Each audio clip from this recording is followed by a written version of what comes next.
empieza ahora. Son las 12:41 de la noche en nuestra primera casa con nuestra primera tormenta. Irene, que tiene vientos alrededor de 50 millas por hora. 70 decía. Subió a 70. Y estamos aquí afuera escuchando el viento soplar.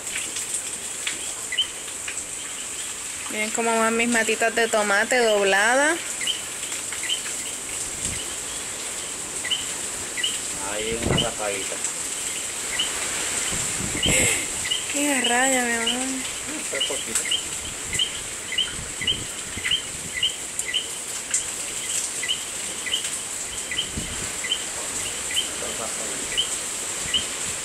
Wow.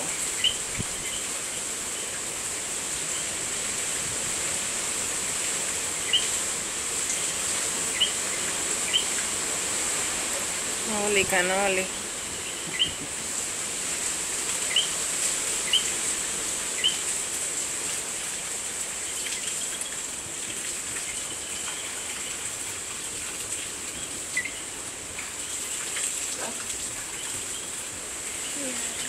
Bye.